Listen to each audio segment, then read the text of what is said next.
Agora vamos passar a palavra para o doutor Fabrício, que ele é um diretor de uma empresa do ramo de saúde, e vai contar um pouquinho 3 histórias super interessantes para vocês. Bom, boa noite, pessoal. Falar depois das feras que falaram aí é difícil, hein? Obrigado, professora Alessandra, por ter me chamado.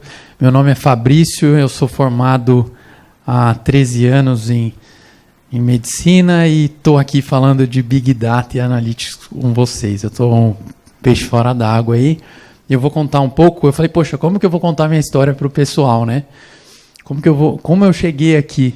E aí eu fiz um pouco da minha trajetória para vocês entenderem o que me levou até o MBA da FIA, que foi muito gratificante. E mais uma vez agradecer a professora. Eu sou formado na Universidade Estadual de Londrina, onde eu fiz medicina, e vim para São Paulo fazer radiologia. E na radiologia veio a minha primeira dúvida, assim, né? O que a gente está fazendo com os dados? E eu vou explicar um pouco para vocês por quê. Porque eu analiso um exame, eu analiso tomografia. Todo mundo já viu, né? Fez, ou alguém da família já fez uma tomografia. O exame de tomografia, abdômen, tórax, ele tem um tamanho que é aquele ali, ó, 1.500.000 kilobytes.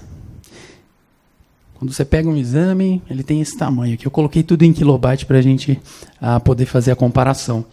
E desse exame, eu realizo um laudo que ele tem 20 kB. O que acontece, né? Eu pego um exame grandão e transformo num ratinho pequenininho. Eu estou deixando alguma coisa ir embora. Eu não estou pegando. Esse foi um insight que eu tive lá por 2010. Eu falei, tem alguma coisa errada aqui. Deve dar para transformar isso aqui em mais coisa para mim.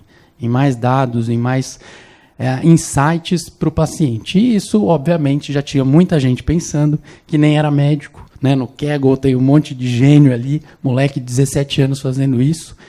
E não dá para a gente ficar fora. E foi isso que começou o meu caminho na parte de Big Data e Analytics. Imagina o tanto de coisa que é produzida na saúde, com cada tomografia tendo tudo isso aqui de tamanho. Né? Aí, enfim, em 2012 acontece um outro insight na minha vida. Minha mulher é médica também, queria mudar de profissão, não sabia o que fazer. Eu falei assim, vamos montar um e-commerce, né? Vamos montar uma empresa que venda alguma coisa. E juntei minha irmã com a minha mulher. Quem já teve sociedade em família sabe que precisa ter algum mediador. Então aí eu me meti no meio para fazer isso e a gente criou uma loja chamada Bolsa 150. O real estava bonitinho lá, então todas as bolsas eram R$150. A gente falou, vamos investir bastante dinheiro. Cada um pegou R$2.500 e pôs, e era isso. Não podia colocar mais nada. Aí deu certo o negócio, a gente estava num momento bom, sorte existe também. E aí elas saíram na exame, só que elas são mais bonitinhas, e aí eu fiquei de fora, mas tudo bem. A empresa foi se modificando, e aí o Big Data onde entrou? Eu vi que hoje a gente tem, né, outros sócios, e enfim, a gente falou, cara, onde... tem um monte de log aqui, tem um monte de gente que entra no site, clica em vários locais aqui. Dá para eu saber alguma coisa desses clientes, né? Qual a jornada desses clientes?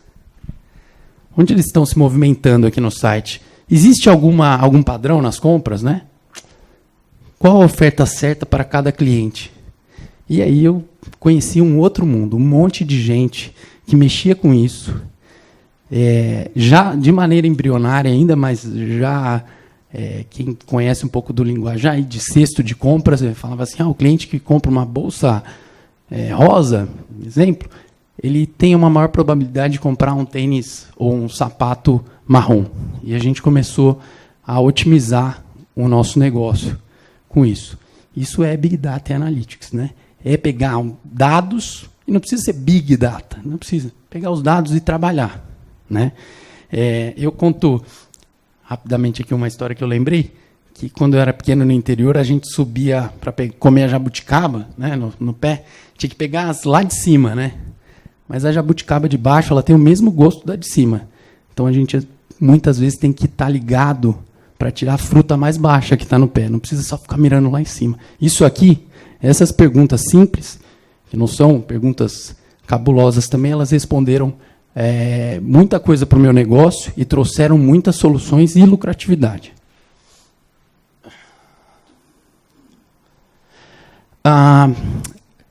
E aí, nesse contexto todo, vem uma noção que eu também aprendi com a minha vida, né? Que toda especialidade é uma linguagem. Se eu falar para vocês, né, quem não é acostumado com medicina, eu falo, olha, chegou agora um paciente hemoptóico, dispneico, de repente o pessoal fica em dúvida, o que você está falando, né? Estou falando que o paciente chegou tossindo sangue e está com falta de ar.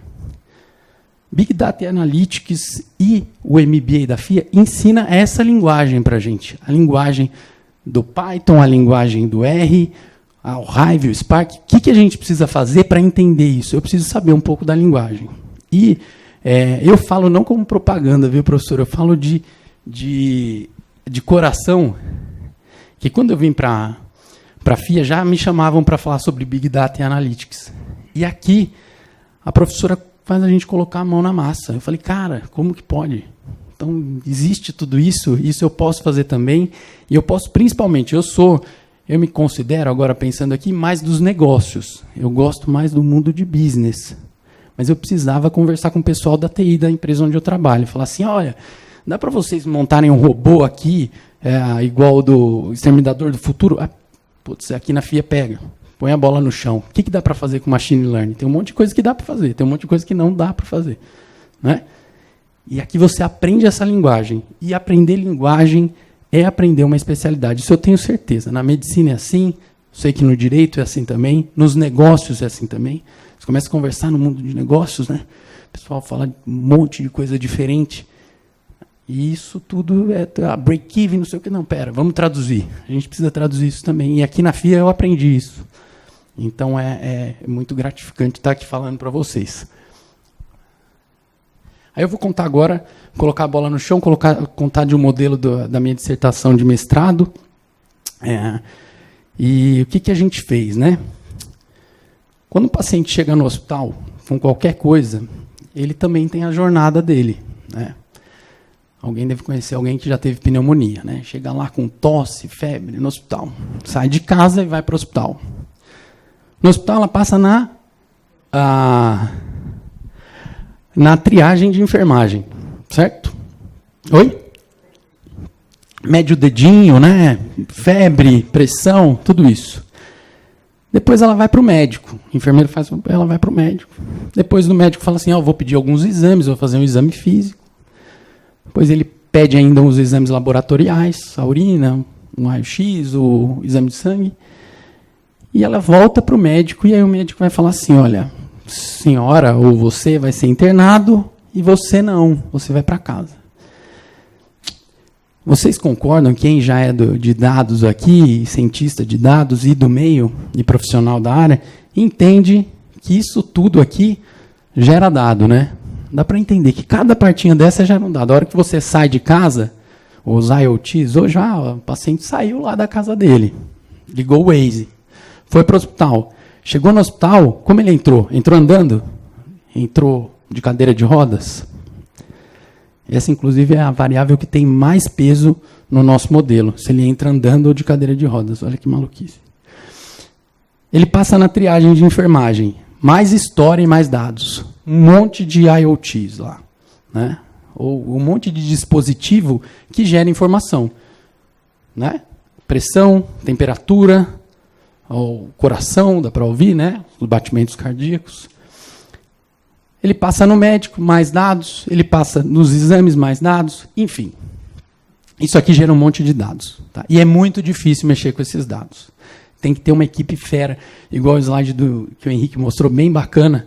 Tem que ter uma galera para mexer com isso. E precisa também ter alguém para organizar isso. Eu acho que o meu papel hoje, onde eu trabalho, é mais para organizar isso, do que ser cada um. Eu sei achar gente boa, descobrir o que eu sei fazer, achar uns caras bons para colocar no lugar certo. E para isso você também tem que saber a linguagem. Porque vem médico falar com você, não, Fabrício, faz o seguinte, cria um robô para mim, que ele pega os pacientes e distribui. Eu falo, putz, vou ter que jogar isso aqui para a linguagem que o pessoal da TI, né, entende. Beleza. Então, essa é a jornada do paciente, ela gera um monte de dados. O que a gente fez? Criou um modelo preditivo que o paciente, a hora que ele chegava na triagem, a gente já sabia se ele ia ser internado ou de alta. Claro que esse modelo tem uma acurácia, né? Ele tem os prós e os contras de acontecer isso. Será que ele vai substituir a enfermagem? Será que ele vai substituir Isso é outra história, e depois eu conto um pouquinho da minha opinião sobre isso. Eu acho que não vai substituir. Esse modelo tem uma acurácia de 84%, ele é da minha dissertação de mestrado. O interessante disso tudo é que a gente ganha tempo aqui, né? Isso que eu ganho. Eu ganho tempo. Lá na ponta, eu sei se o paciente vai ser internado ou não. Ele tem que passar pelo médico, ele tem que passar por tudo. Mas o que eu faço? Eu organizo o meu sistema. Olha, tem um paciente lá que entrou, que apareceu uma bolinha vermelha nele. Vamos preparar o leito aqui? A Amazon faz isso, tem um monte de empresa que já faz isso. Então, teve uma época que começaram a receber produtos em casa antes de terminar a compra. Não sei se vocês lembram disso. Né? Quando deu um problema, ele já ia, esse cliente ele compra sempre esses produtos mais baratos. Clicou lá, entrega para ele. Aconteceu por um tempo na Amazon, depois parou. Mas, enfim, esse foi o modelo que a gente criou. Quantas pessoas eu tive que avaliar retrospectivamente para criar esse modelo? 140 mil prontuários. É muito dado. É muito prontuário. Eu fiquei sentado quase 5 anos. Não, brincadeira. Mas o nosso sistema ficou 3 dias para avaliar todos esses prontuários. E demorou muito para se criar isso. Eu não criei sozinho, criei com outros alunos da FIA também, que trabalham na empresa onde eu trabalho. Todos são alunos da FIA, da turma 7 ou 8. Eu sou da 9, eles são da 7 ou 8. E eles que criaram. Eles não gostam muito de falar, eu devia chamar eles um dia aqui, mas esses caras são feras também.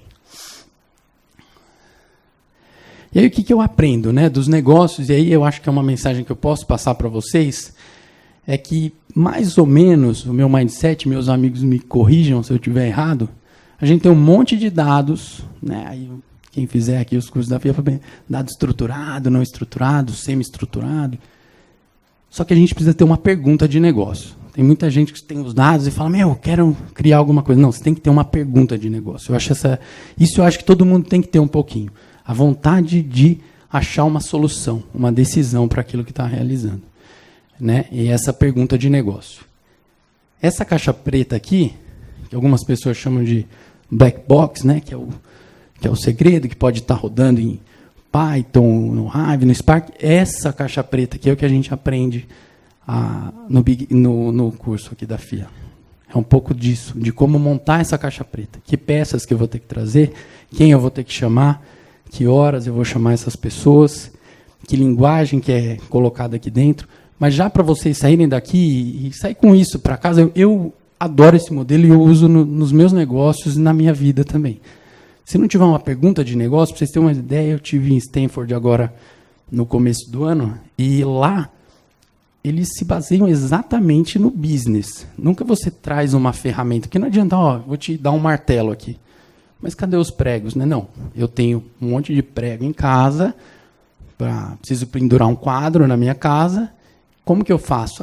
Você pega um martelo. Essas ferramentas a gente aprende aqui. Né? Esse eu trouxe uma analogia aí para a gente modelar também as coisas. Né? Eu saí lá da jornada do cliente, né, da minha loja, e vim para a jornada do paciente no hospital. As coisas são modeláveis. Dá para eu olhar e aprender um pouco com as fintechs que estão aí há muito tempo, ou com o pessoal de pessoas, né, que faz isso muito bem, People Analytics. Então dá para a gente modelar o negócio. Cada um com o seu negócio olha e fala, poxa, isso aqui da pneumonia também pode servir para oftalmologia. E aí você cria um modelo para oftalmologia, para o que você quiser. As coisas são adaptáveis e são modeláveis. Só trazer mais uma informação. Eu passei dos 20 minutos, professora? Não? Um pouquinho? Então, acabou. No Fórum do Trabalho, agora que teve em Stanford, né, em março, chamaram uma galera muito fera lá, pessoal da Google, o Tesla, o Elon Musk, e perguntaram assim, então, os robôs vão substituir as pessoas? E eles responderam de uma maneira que a gente já sabe há um tempo. Eles podem até substituir, mas o que a gente tem hoje é uma inversão na pirâmide demográfica. Está faltando mão de obra, blue collar, operário. Falta operário. Então, vão ter que se buscar ferramentas de automação, de força, principalmente nas tarefas repetitivas, para a gente poder, o mundo poder gerar riqueza.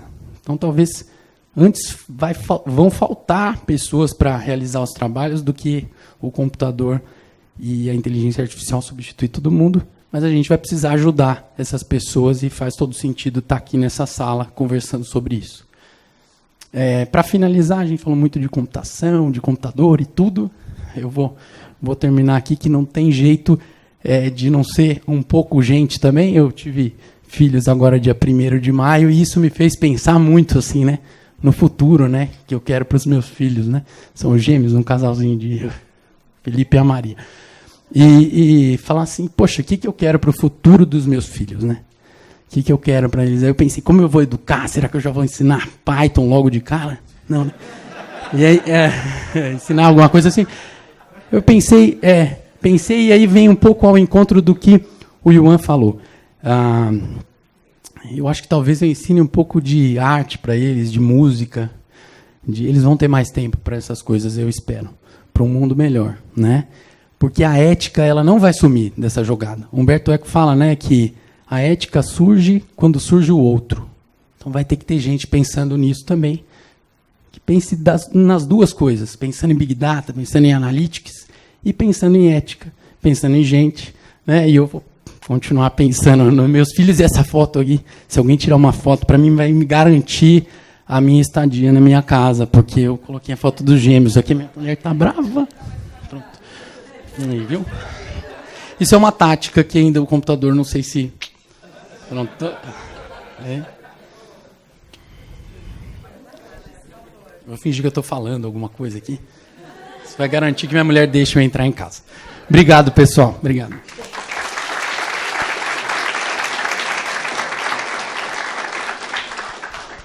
Vocês prestaram atenção na reportagem que ele colocou da esposa dele, a revista RH? Quanto ele investiu? 5 mil. Quanto foi que ele faturou pouco tempo? Estava do lado. Quem reparou? 1 milhão. Percebe? Então, quando todo mundo pode vender bolsa. Estava lá, eu não estou contando o segredo, estava lá. Todo mundo pode vender bolsa. Só que quando você usa inteligência artificial, você faz o quê? Você vai mais rápido, você vai mais assertivo, não é verdade? Todo mundo pode trabalhar no sistema financeiro, só que se você usa a BIA, você vai mais rápido, você vai ser mais assertivo. Se você usa a inteligência artificial na indústria 4.0, você vai mais rápido. Então, a ideia é isso. Vamos usar o Big Data e IA para que as máquinas trabalhem, para que a gente seja mais assertivo, seja mais focado no negócio e que sobre mais tempo para o ser humano ser ser humano. E aí eu sempre pergunto, Yuan, você que People Analytics, o ser humano está preparado para ser ser humano? Não sei se ele está. Será que o ser humano está preparado para pensar? Eu dou uma atividade para ele pensar, será que ele vai? Então, as pessoas estão muito no automático, e a gente tem que voltar, né? Os robôs vão fazer a parte chata, nós vamos pensar, ou seja, o ser humano vai voltar a ser ser humano.